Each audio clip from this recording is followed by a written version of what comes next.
Welcome to Speak Sex. I'm your host, Eurydice. I am Greek from the island of Lesbos, where the lesbians come from. I am the writer. I'm the writer of 3 books on female sexuality: Satyricon USA, published by Scribner; F32, published by Virago Press. I wrote a Sex Files column for Gear magazine. I was a staff writer on sex for Spin magazine. I've been a sex expert on talk shows and TV shows, as well as a multimedia artist with my theme, female sexuality, objectification, and the dichotomy between our bodies and our minds, and finding ways to bridge it. The reason for this podcast is that I have felt that with the advent of Metoo and confessional, memoir, social media, there has been even DNA testing, genetic testing. There is suddenly right now an opening for us to change our ancient, repressive, needlessly shaming sexual habits. And so in order to bring the body into the light, we're here every Friday from 2 to 4. Today's guest is an ideal guest for this discussion of trying to find a non-binary sexual life and how to lead it. George Lopez, he's an artist here in Miami at the moment, but he's a global citizen, born in the Dominican Republic. He studied at the New School, and I know just from talking to him briefly that he's lived all over this country. So welcome to the podcast. Thank you. I appreciate it. Thank you for having me. Mm-hmm.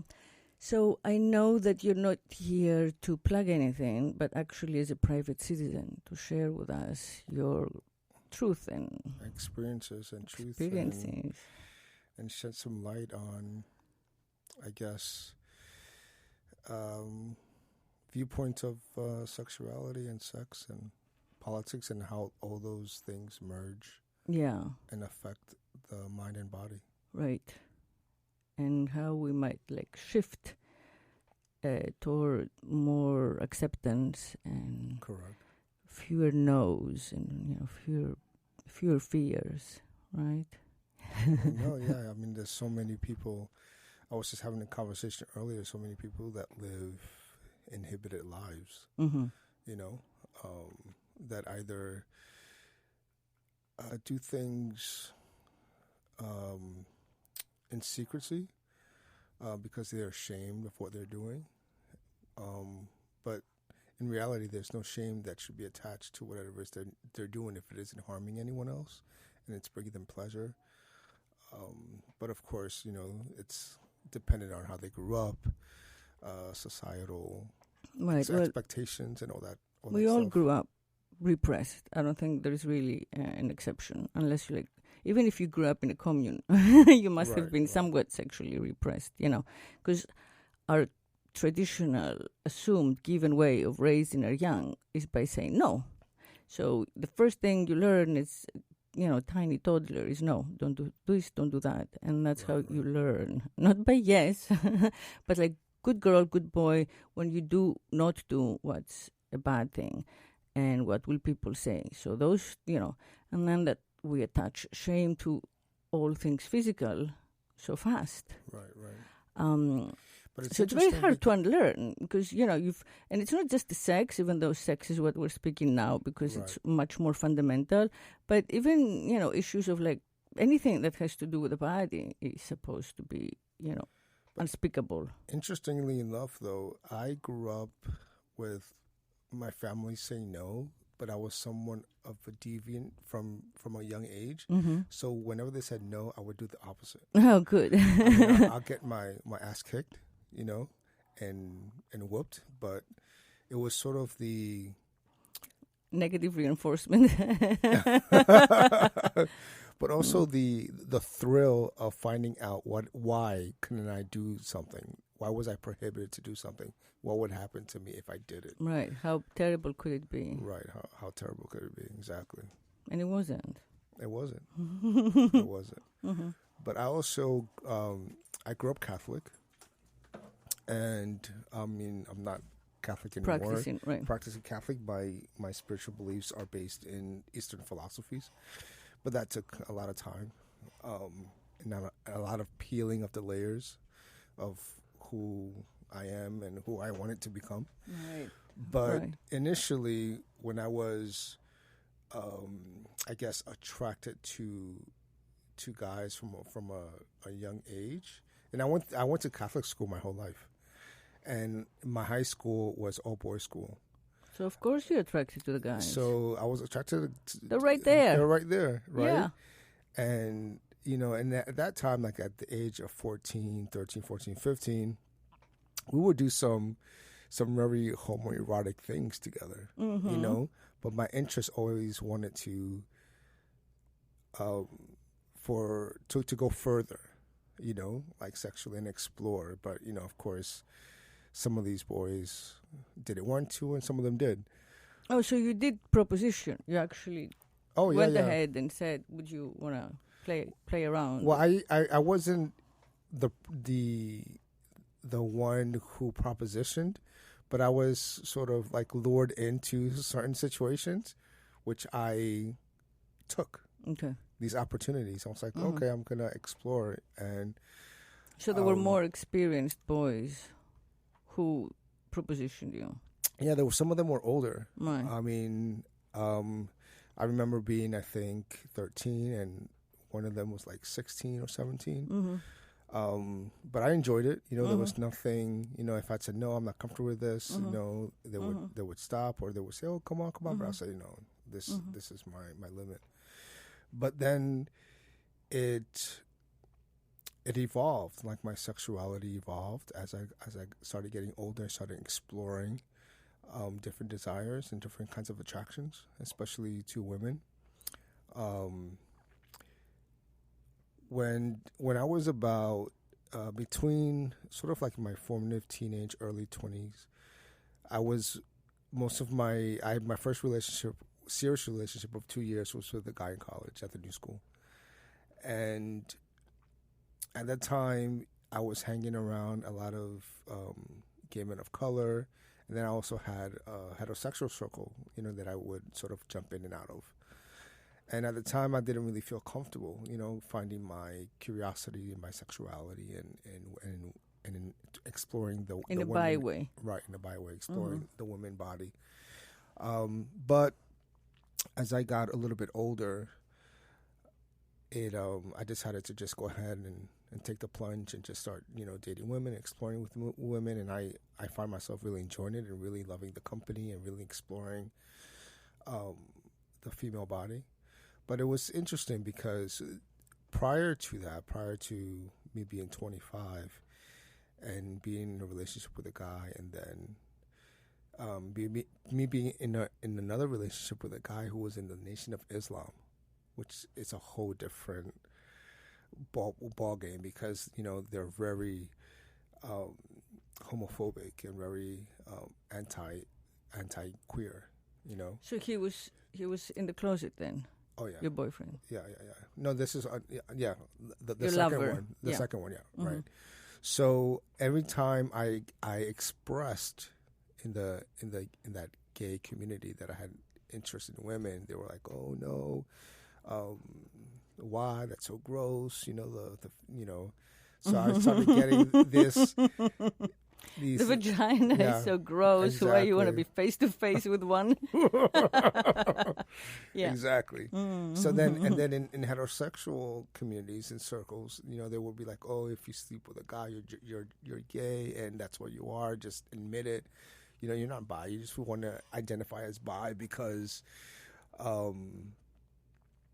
you want to be accepted into like somewhat of a heterodominant. Yeah, exactly, heterosexual norm." So I was like, whatever. I'm just going to do what I feel is compelled, right for me, and compelled to do, and I don't have to explain myself to anyone. So that's what happened. So from 25 on, I was dating women. Okay. And so I'm just going to take a moment, of course, before I ask you about the first time you were sensual with a woman. I just do want to say here that there is a long and esteemed tradition, which we now forget, in late 20th, early 21st century Western world, that the longest tradition of like 2,000 years or more, 3,000 years, is for the early education to be homosexual and homoerotic. So in ancient Greece, in ancient Rome, even in England, public education, public schools, a lot of going away to school involved the two boys or one boy and the older boy having a sexual relationship as a rite of passage to adulthood. Right. And when, in the very rare occasions when women were educated, like briefly on the island of Lesbos in the schools of Sappho, it was the same idea. It was never assumed that, that these boys, and again, of course, the girls, but the majority of the people going to school were the boys, so it was never assumed that they would not have wives, that they would not get married, that they would not have children. Quite the opposite. It was kind of a way of male bonding. It was used actually for nationalist reasons sometimes, because these people would also eventually be soldiers, in their youth after their schooling. So that bondage of like the emotional and physical connection was important. But also it was a way for them to learn sex. However, strange maybe to us, that was their sex ed, and it was more real than nothing, which is what we get. Right. At least you got an idea of what the body looks like and what the penis does. And, it was something. So when you were like face to face with the infamous vagina that procreates, you had a sense of what you're doing and where you're going, instead of just like your first time knowing nothing, but just by virtue of being the boy and having the penis, you're supposed to know what to do, right? Which is what has been happening recently. So yeah, I think that in the effort to validate queer rights, legal rights especially, which is important, and also in the backlash to the terrible loss of life during the AIDS crisis, those lines were dug in the sand, but I think it should be temporary. Those battles have been fought, those victories have been won, and it's, bisexuality should be equally accepted. It's part of LGBT. But yeah, right now there is still a lot of it's funny because in the stigma. 80s and 90s, you mentioned AIDS and HIV, because I had grown up in the Catholic Church and because I had these homoerotic thoughts in my mind, I automatically thought that I was going to die of AIDS.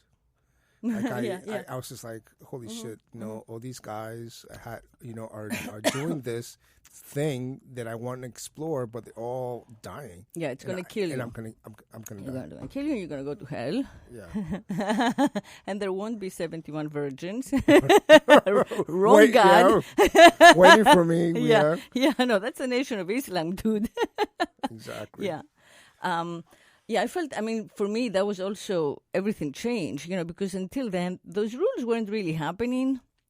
Everybody could sleep with everyone. I felt, in my experience, I was in New York, yes, in the East Village, so it was kind of a very particular small community. But within that community, until the AIDS, I don't know what to call, Holocaust, began, there was constant exchange. So queer men slept with straight women, and straight women slept with queer women all the time. Right. And we didn't think about it, and it was just trying things out. And then you had like an umbrella identity for people who really, you didn't want them to know your private business, but you had to say something. And usually the women that I was part of would say that they were lesbian, but for political reasons. It didn't mean that they wouldn't sleep with other women, with boys or men. Sometimes they would date exclusively boys for a period of time. But overall, they were lesbians, had long lesbian relationships, and that's how I identify it from a feminist point of view. So all of that was crushed. First of all, yes, a lot of women weren't so eager to sleep with queer men, especially in the beginning when people were dying and no one knew why. And so there was that retrenchment. But I think it was much more powerful within the gay men community, because they were attacked from everywhere. So they just had to like join ranks, and unite and hold each other's hands and say, this is who we are, we're here. Right. We gotta like defend our own, and you can't. So it's like wartime, and things change during war because you have huge other emergencies, but we're long past that. So, we can like go back to something much more, I think, inclusive. So anyway, so when was the first time that you went, I'm not going to say down on a girl, I'm going to say out with a girl. And how was that? It was interesting because by the time it happened, I felt like I was old. I was in my, I think I was like 25, 26, around there. Yeah. And, coming from the Dominican Republic, we have sex early. Mm-hmm. Like by 14, if you say, oh, I had sex with fulanito, like with Maria, like, oh, okay, whatever. It's like in the Caribbean island, I mean, there's not much to do, but Yes, but play baseball Yes. and have sex. Yeah. Yeah. So it's very, and then that's why I felt like, okay, it's mainstream. Yeah. Exactly. So, but it was good. I just, I didn't tell the girl that I was. Oh, you didn't? Okay. That was my first time. Okay, so you acted like a pro. I think there was some awkwardness at the beginning, but because a pro I was not. So, but she didn't know. She didn't know. She okay. didn't know. And, I guess it was good. I mean, she called me back, she's like, let's hang out some more. So it wasn't something that I was like really surprised by or taken aback by, or like it kind of happened naturally. And I just So you didn't have an identity crisis afterward. You didn't. No, I think when I spoke to people about my experience, they had more of an identity crisis for me on your behalf, on my behalf, than I did myself. And I think even I'm very open with my family and with my mom. So when I would bring guys home, like she got used to and then I would bring girls home, and then she was like really confused. She was like, okay, like, what's going on? I mean, but then she was just like, and then I remember a few years ago, she came to visit me here in Miami, and this was probably like around 2012. And I was single. I had broken up. I had been dating a girl for about 2 years, and we broke up. And I was single for a while, and she was like, oh, I just want to tell you that I don't really care who you're with the guy or girl. I just don't want you to be alone. Oh. And I was like, oh, that's really sweet of you, Mom, And she was like, yeah, I've grown. Because at first, when I brought in college the guy that I was dating, she totally freaked out.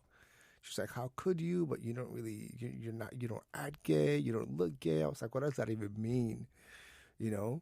I mean, no one really, just you have the stereotypical, gay figure in your mind, and because I'm not that doesn't mean that I am not that,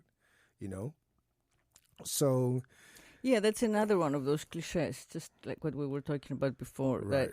There is, at least the culture, the dominant culture, the hetero dominant culture has this idea. So if you don't present that idea of queerness, like Queer Eye, right. they present that way. And even, so it's the straight population, has to also kind of like be enlightened and educated. Oh, definitely. There are many more people who are gay, who look like, you and your brother and your, boss and that's just, how it is. And probably if you look really deep, you may have that bi curiosity yourself. You may want to like have a guy with your like wife once and see what happens. That'll be awesome. Right? I mean, I think if people were, more open and honest with themselves, they would totally be as bi-curious with both genders. Right. Now, and I was also questioning I saw some post, I think on Facebook or some social media where there's this Dominican singer who's popular now who made gay porn. Oh, wow. In the past, I guess as a livelihood or whatever reason. Could be because he enjoyed it. I'm not sure. I don't know him. But he now says that he isn't gay. He did it, for monetary reasons or whatever, what have you. And then people already said, oh, how can you do gay porn and not be gay? You're gay, you're gay, you're gay. So, then I started questioning. I said, why can't someone let them identify however they want to identify? If they're not gay, and just because they have gay sex, doesn't mean they're gay. It could be, there's so much, the spectrum is so vast. So vast that we don't even have names for the spectrum. Exactly. Like the S&M community have names for their spectrum. Right. We don't. No idea. Right. Yeah. Exactly. But also I think in that, on that topic, if there weren't these definitions, these like super limited definitions of masculinity and how that fits within queer identity, a lot more men would be open to their bisexual desires in nature without being paranoid that, I don't appear masculine, I lose my masculine attraction in front of women or everybody else. If I come out and admit that I've been with men, that's not true at all. Everybody has like their own physical and sexual charisma and pheromonal, Of course. No, and identity, and it doesn't change no matter who they've been with. When I started dating women and I disclosed that I've been with guys before, that I'm in fact bisexual, et cetera, they appreciate more the honesty as opposed to me going out there and doing whatever I want behind them and lying to them or living a double life. Exactly. And I think that the women, even some of the women who are sort of very heterosexual in their principle, sort of open up because of the truth being spoken. And I think women in general, correct me if I'm wrong, are attracted to that, attracted to truth, attracted to sort of, because they're so not used to it. Right, exactly. Yeah, no, women are attracted exactly to, the ability of the queer guy to be sensitive, to talk about feelings, to introspect. And it's sad that the culture has repressed men so much that they cannot, speak their feelings and access them sometimes. And they think that makes them like a stronger, more potent male. I mean, that's just insane, the amount of repression there, And I also imagine that sexually, a girlfriend will ask you, oh, what do you do with the guys? When you're with a guy, what do you do in bed? And then maybe say, we should do that. So it makes the sex much more varied than it would be otherwise, because she may want to try to replicate that out of some, curiosity, for fun, for adventure. So that too, I think, would be a great plus. No, definitely. I mean, I just met this lovely lady during Art Basel, and we were connected on Facebook. She lives in New York, and we connected like in 2011. We never had met before.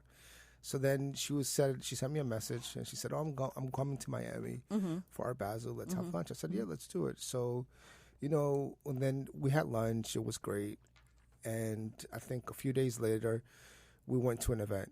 I said, hey, we've been drinking. I said, would you like to come back to my house? And then I told her what I wanted to do with her sexually. Good. Oh, my God. I want to stop. Stop right there. That's like half the purpose of this podcast. is learning how to talk about what we want to do to each other before we do it, which people don't really practice. Okay. Yeah. So you said to her, can you give us an example in quotes, please? Yes, of course, of course. We were at the Faina Theater watching a drag show or something. Yeah, I remember. I went to that. Yeah. Yeah, that was, yeah. Yeah, so then she was sitting next to me and we were drinking. I said, I would love for you to come to my house. I really want to eat your pussy. Mm-hmm. And she said, okay, let's do it. That was a full description. That was a full description. Sweet. And then I didn't drive because, the traffic was crazy at the time. Yeah. So we took an Uber back and we got to my house about 2 a.m. And we stayed up until 5 a.m. Nice. So you didn't verbalize everything else? No, I just said I really want to eat your pussy, and then she said, one thing led to another. Right. Okay. Right. I really like it when everything is discussed. I mean, there is room for some spontaneity, but I really think it's very empowering, especially for the woman, if she can say, "I want this and this and this." Would you be interested in, naming it and changing what is being named, and that has the added bonus of immediate consent, because if it's something she's asking for, there is the consent that's necessary, verbal, right? So you cannot then later say, no, I didn't want that, he took my head and shoved it on his penis or something. Yeah. It comes from her. It's beautiful. Yeah, and it's also, it depends on the person as well, because not everyone you can be so forthright with. Well, you can. I mean, you can, but then, there's some like, oh, well, what are you if doing? They say no, they say no. Right? I mean, yeah, but there's some women that are so conservative that get repulsed by even that question, Yeah. Or that thought, So anyway, we went back to my house. We went back to my house. That is sad. It's very sad. But we went back to my house, and we had a good time. She went to New York, back to New York. That's where she lives. She said, "Oh, I had a good time," and then she asked me via text. She said, "Is there anything that you want to do next time that I'm in town?" I said, "Yeah, we should have sex with other people together, with more people together, and I can introduce some dildos into." And she said, "Sure, let's do it." So it kind of took me by surprise because I didn't really expect that response for her to be so open. But that's great. I guess I mean, she's a curator. She's an artist, so I think there's more tendency to be open. But I mean, I know some conservative artists as well who are like, I can't do that. But it turned out really well. I mean, it's kind of sucks that she's she's not here. Yeah, 2,000 miles away, but it's okay. On the mic with us, right. To tell us her side. Yeah, you can phone a friend. Yeah. But I think that's like one of the reasons we come here and say this stuff. To take that whole shame out of it. Right. If someone asks you for something specific, or if you want something specific, you should be able to say it. And it's much better than, the fear of words. And I feel that we're at this pivotal moment because of Metoo, where a lot of, wonderful, positive progress has been made. Especially considering sexual harassment in the workplace, what can be said, what guys can do, with their hands and with their words, in a place that's really not sex-friendly at all. Right. But outside that, it seems that it can be too strident, so it leaves both men, it leaves mostly men in the dark, but I think it also leaves women in the dark in the sense of, how much do I have to say, how much do I spell out? How much do I say no? When do I introduce my own desire into it? One of the problems is that women, the mating scenario or the conquest of the female, all that bullshit, is based on the male overcoming the woman's, rejection or shyness or modesty or denial. And it's all self-defeating bullshit again, because it leads to like date rape. It leads to a place where, the other side, the rapist, the assaulter, can claim, I wasn't sure, I didn't read her rights. She didn't. It seemed like she didn't say it clearly enough. Right. I thought it was consensual. I was reading her body language, and it was saying something totally different. Right. So, and again, and on the other hand, the women, can be so paranoid that, like, something that would not be harassing or offensive, like they're dressed and there is just some minor gesture that doesn't involve any genitals, of course. Again, can make them feel like they have to stand up and say something because maybe it has violated their space. So yeah, I want your opinion on that, and I, because I think it's important that doesn't go too fast. America has a tendency for puritanism. Right. You're not a born American, as I am not either. So we can see that more clearly, that they take a thing, it's beautiful, and then they start like going too far with it, and they it becomes a tyranny again before you know it. You know, and it doesn't matter if the tyranny and the censorship comes from the left or comes from the right. They meet. The extremes always meet in the end, so if it's socialism or fascism or communism, they meet at some place. So, it's important to allow freedom of sexual expression within that, the very, very important Me Too movement. Right. Well, I mean, I'll tell you a story that happened, not recent, but fairly recent, about a year ago. I was in New York visiting my family, and I got together with my ex, and he from college. So we dated like almost 20 years ago. So he brought one of his girlfriends who went to college with us we went to see a mutual friend singer perform, and then we went to a bar to have some drinks. I got a little, we all started drinking. We got a little tipsy.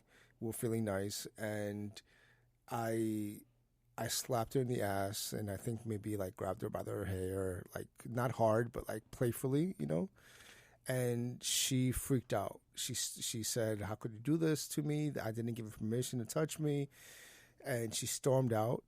And I said, "Oh man, I'm really sorry. I apologize to my ex." I said, "Please tell her that I'm sorry. I was totally embarrassed." And she wouldn't really accept my apology. And then until a few days later, he texted me, and then he said, she's going to be okay. Don't worry about it. And I said, Then I started speaking to some of my friends who are in academia. And, because my whole question to myself was, as a pro-feminist man, where does that line is drawn, where you're having fun and you slap a girl in the ass who isn't a stranger, someone that from college, but you haven't seen in years, So for her, when my action triggered some past sexual assault, which I wasn't aware of, and I just started asking myself, I guess ideally the thing to do is not to put your hand on someone else.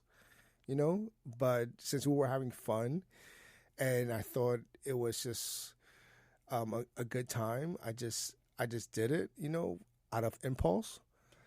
And we don't really, she doesn't speak to me anymore because of it. Well, I mean, we never spoke before or anything, but I tried reaching out, and I was going to send her flowers and et cetera, and really want to get together so I can apologize face to face. But she didn't want to hear it. So then my question was to me, because we're all in college, we were all part of like a queer circle, so even in queerness, there are patriarchal behaviors and practices that you can express, even though you think you're respectful of women or feminist, or like theoretically, right? But if a girl, like if she had slapped your ass, you wouldn't have cared If you noticed, you hadn't cared. Right. I would have loved right. it. Oh, okay. Yeah. So I think that's another problem right here, that, women have to get to a place. We women have to get to a place where we can be the instigators of sex, and I think that by having gained verbal consent for the first time in history, right. the written history that we now have that opportunity, We can initiate sex. We can say what we want. And it feels good. I think that if women try it out more and are not stuck in this idea, no, I want to be taken care of. I want to be the princess. I want everything done to me. No, babe, that's what you know. That's what you're familiar. I mean, if that's your sexual preference, and you are a bottom of any kind and you're submissive, yes, absolutely. But if you're just heteronormal and it's that you've seen all the movies and, the bride gets carried over the threshold and in all the Disney princesses, the prince shows up and takes charge. It's such a learned expectation because you're always waiting for the guy to make the first move. Uh-huh. Whether it's to ask you out on a date, whether it's to propose to you, whether it's to initiate sex. You're always waiting for the dude to just make that first move. Which is self-defeating, I think. There is nothing empowering and feminist about that. Right. But I still think it's tied into this whole concept of romantic love and possessive romantic love, right? Monogamous romantic love. Because at that moment, the initial contact, finally, were in one of a couple generations only where we get to make our own choices and they're not made by our parents, right? So as we look around for our choices, at that moment of initial contact, there is no love. There can be no love. It's just a matter of chemistry, chemical, sexual desire and lust, and curiosity, lust. So, but the woman expects to hear love as if it were possible, So, because it's like this brainwash that if you're not loved, you're a slut or you're too easy, and then you're not going to be respected. And I don't think that one thing has anything to do with the other. You can earn the man's or your lover's respect, and when you take charge, you gain respect immediately. And I don't mean take charge in the bedroom where you can do whatever you like and the two of you can negotiate. But in that initiation process, that first step, instead of waiting to be selected, like a flower, you get picked off the the garden, you can do the selecting too. And if the answer is no, it's not a rejection, because at this moment, the beginning, neither knows each other, so it's not personal. Like if you, overcome your own whatever inhibitions and you go and ask a girl out, that it's like 50-50 chance, but it's not personal because she doesn't know anything about you.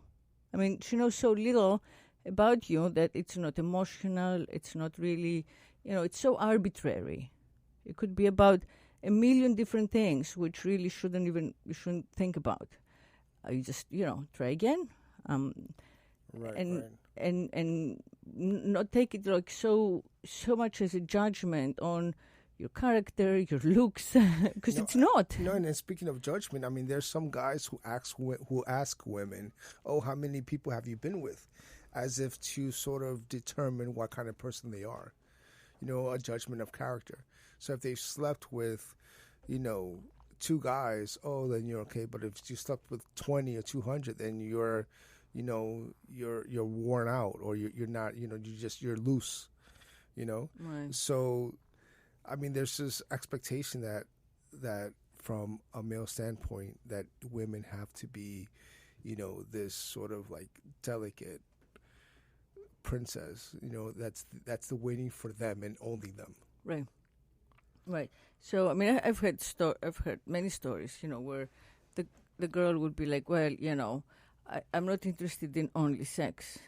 And when I hear that, I say, but you're interested in what begins with only sex. Right. And then if more and more connections come up between you, it can develop into a relationship. And then if many, many, many, many more connections, it can develop into a lifelong relationship. I don't know.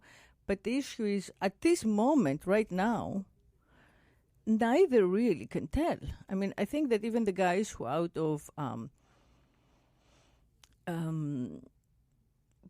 probably protection, in self-defense, to appear, again, more tough and not vulnerable, because men are trained to do that. Right. They may say, well, I'm just out for sex, or it could be someone who just had a breakup and they're really hurt. They have PTSD, they have psychic trauma. They really don't think that they have it in them to commit emotionally. But in the process, they may fall in love, or they may decide that there is so much beautiful intimacy that they take the next step. These things happen naturally. You can't just meet up a few times and before the sex, when sex comes up, simply say, well, I don't want to just have sex. I want promises of eternal tomorrows, Yeah, it's so a bizarre. promise will get broken because it's based on nothing Right. at this Yeah, stage. It's so bizarre to me. I mean, I come from the school of thought that the more sex you have, the more experiences you have, the more you're ready to actually be in a more stable relationship with someone. Right. Because then you get to know yourself, you get to know your body, you know what you like, you know what you don't like. You get to explore different facets of you with different people, and then bring that totality to not necessarily the person you're going to be for the rest of your life, but different people who you may want to establish something more consistent, a little bit more permanent, for lack of a word, if you will, because of course nothing is permanent, but for a little bit more longevity. Right. Yeah. I get to know and explore. I would never would desire to have sex with a virgin, because what is she going to do? What am I going to do with someone who hasn't really experienced, especially when there are two different levels of experience. When I've experienced so much, with different people, different genders, and you come and you haven't had any experience, right, and you have to be the mentor, right, every day, right, exactly, all day, exactly. I want to ask you a little bit about polyamory and monogamy, which is where I was going with my previous comment, which is, this idea that true love is shown by, full possession only. I mean, of course, it's one of the ways it can be shown, but, the assumption that if you love someone, you can't desire anyone else, and how long does that last? And so what do you think about it? Well, I always tell people the heart is capable of loving more than one person at a time, right? So for me, it's so weird, because I have so many guy friends, right, who either, I would say about, and I know a lot of people, out of Yeah. all my guy friends, I would say maybe 2 are faithful to their girlfriends and wives, right? So they're not. Oh, wait, 2 out of how many? Like 20, 30, 50? I'll bet about 20. 2 out of 20, right? Or 2 out of 30, right?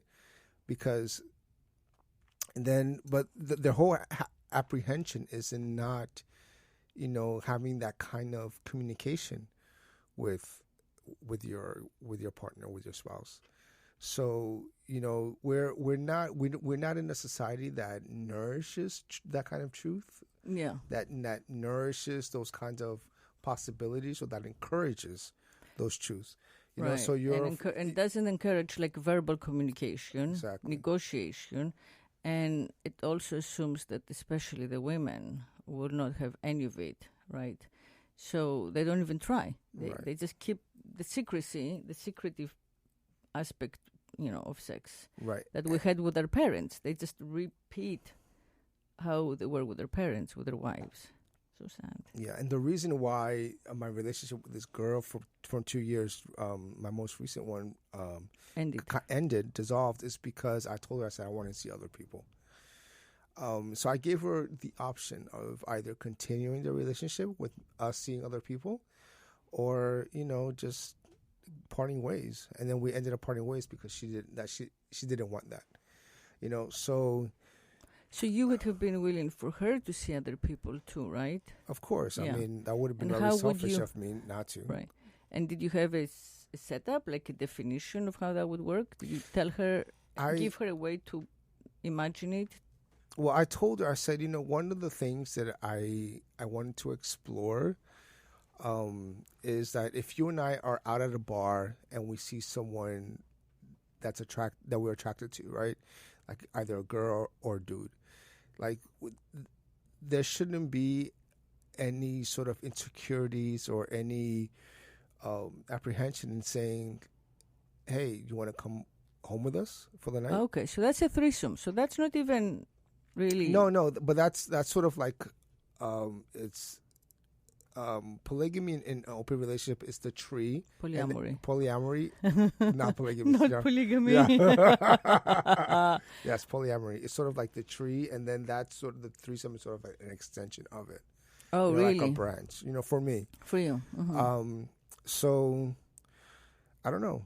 I mean, but also it's I think my concept of, because I consider myself a non-monogamous person, but I think it's, it's always evolving with the person that you're with. Exactly. And how you negotiate that. And if you want to change for that person or if you don't want to change for that person. Right. Are you going to stick to your guns for the rest of your life? Or are you willing to make adjustments? Right. On how much, depending on how much you like that person. So there's a lot of variables. Mm-hmm. Different variables. Yeah.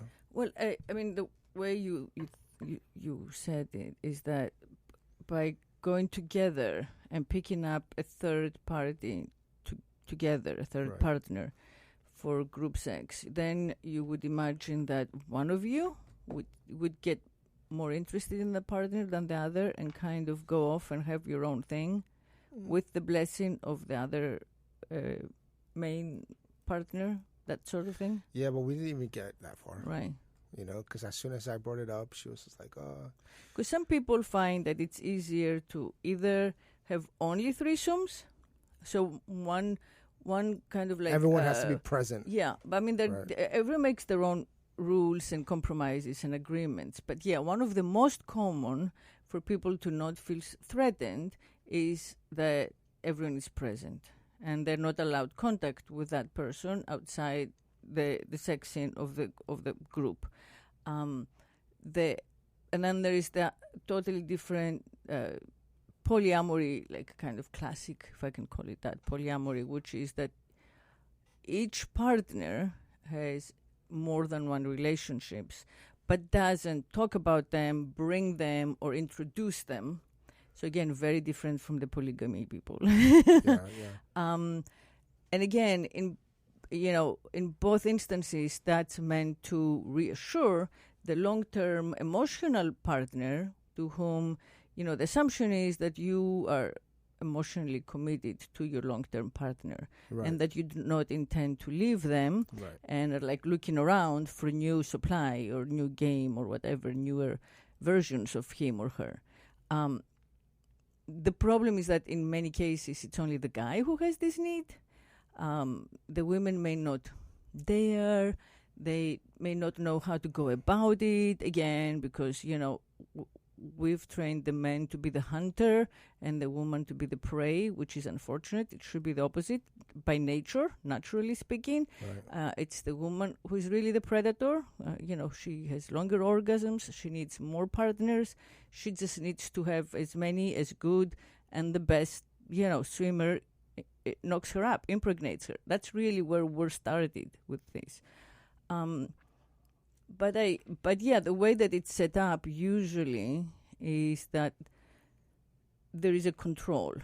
So either whatever happens outside the couple stays out of the couple, or that everything happens when everybody's present, and then there is no texting, no communicating, no calling. And if those rules get broken, then people start getting insecure, and wounded. Yeah, I get really turned on by threesomes, but not everyone. Like for example, there's another girl that I met during the art season in December. She's from Egypt. It was her first time leaving Egypt. Wow. She came here to the Fountainhead residency, as a resident. And we met. We went out. I took her to the strip club for the first time. Madonna or where? No, it's Winterland. no, Bikini Bar. It's a small Bikini Bar. I know Bikini Bar. Yeah. I love that Yeah, place. me too. It's up the neighborhood. Yeah, exactly. So I took her there, and she, and the women are more real. Not just more real, but they approach women more because they don't feel like men go there to like gawk and touch them, but they're more interactive with other women. True, yeah. So she loved it, and she started. She went there really shy. By the end of the night, she was like smacking ass, and it was pretty amazing. Yeah. So we had a really good connection. We had some intimate moments, and then there was this guy that I was talking to at the same time, but they didn't have known each other. So I made the mistake of saying, "Let's hang out," and I'm gonna meet her, and then I'm gonna have him meet the both of us later on in the night. So that happened. So we all started drinking. We were out in Wynwood. I started like making out with both of them at Wood Tavern. And so you were all sitting at the table then? Yeah, we were. Yeah. Well, I was like, she was sitting next to me. I was sitting on his lap, and she was sitting next to me. So we started making out. But then he ended up liking me a lot. So he got kind of he didn't want the threesome with a woman or with anyone, but she was open to it. So then that kind of, because I didn't communicate what I wanted to the both of them, I just sort of let like the drinks flow and let our sort of like, I try to push it, not forcefully, but like, okay, we're kissing now. Yeah, lead the dance. Right, yeah. Exactly. So that it backfired because they both stopped talking to me because. No way. Yeah. You didn't even sleep with a guy? No. Yeah, exactly. Like exactly. The worst story. Wait, exactly, because what did you do wrong? Say it again. Because he felt like I was treating him like a piece of meat. Like I just throwing him into a threesome with a girl without him wanting it, And then she was like, she called me the next day. She was like, hey, I had such a good time. Let's do it again. But then they ran into each other again, and he told her like he liked me, and then she stopped talking to me too. So it all completely backfired. So like this whole dance that I was leading, it led to nowhere. It's a terrible story, which makes no sense to me. But yeah, and that's only because you wanted to bring everybody together. Well, but because I'm trying to find that space where I can be like, I'm into threesomes, and are you down? Yeah, well, you gotta say it. That's it. That's the whole thing about speaking it. Right. We gotta speak it. We gotta put it in the exact words, so there isn't this like misunderstanding. Like I feel the same about a woman who's like been with a guy, and then suddenly she doesn't want to do it that time.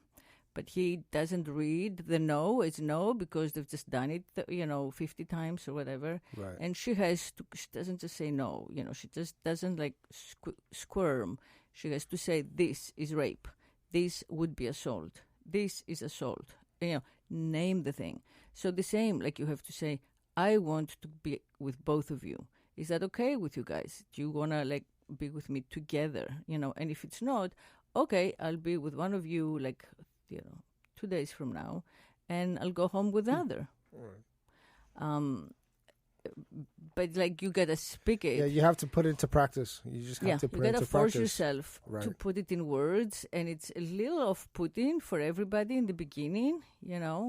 I was saying, on another podcast, I had a doctor here, and I was saying how difficult it is. Like, if someone has like put his hand up your ass or vice versa, and then you have to stop this passion and say, I gotta go wash. You have to go wash your hands. We can't continue. Yeah.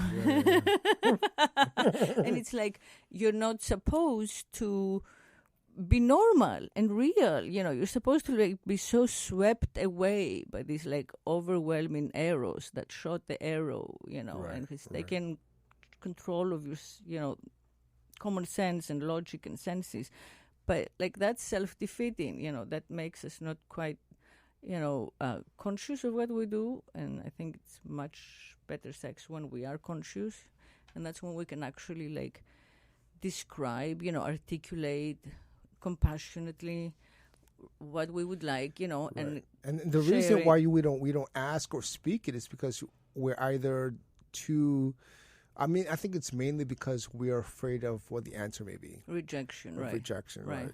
So we're always, have that in the back of our minds, but not really fulfill the fantasy or the goal. Right. True. No. The goal. So it's I always speak it, and I have to say honestly that half the times that it's a no, it's because the other party has been so fucking shocked that they just said what they said, that like I can see them shaking and climbing up and their mouth is dry.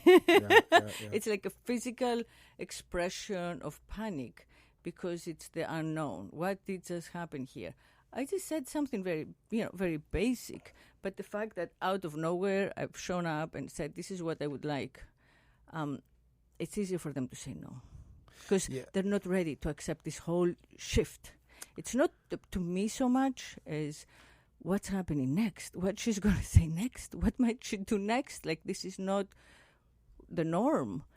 And, to me, it just seems like the logical thing to do. And I'm showing by example, I'm thinking. About a month ago, I was in Soho House and at the bar having drinks, and this couple comes up to me and just, you're so handsome. Oh, I like what you're wearing. I like your hat, just like really coming on to me together.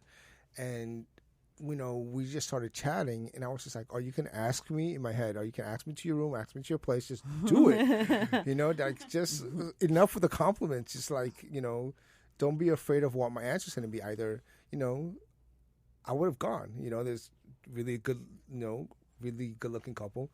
So, I mean, I would have went, but they just, I don't know if they were new at it or they were just starting to explore, but you can feel that they wanted it, but they didn't really know how to communicate it other than just and how often does that happen? So often, right?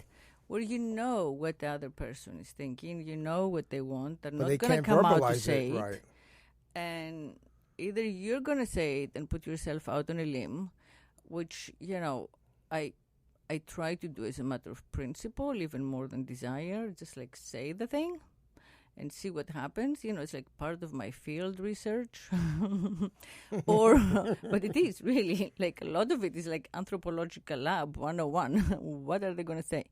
But if no one says it, then the moment is lost. And and both sides know, right? And we definitely have many more moments lost in our repertoire than moments enjoyed together with people. I agree totally. Yeah. So, I mean, I don't know, it's all a process of learning mostly yourself, how you're going to ask people for what it is that you want, right. Whether in a public setting or in a private setting. Well, and I think it just takes practice. I think that the important thing here is, try, even like practicing it with your friends, talking about sex more with your friends helps, right?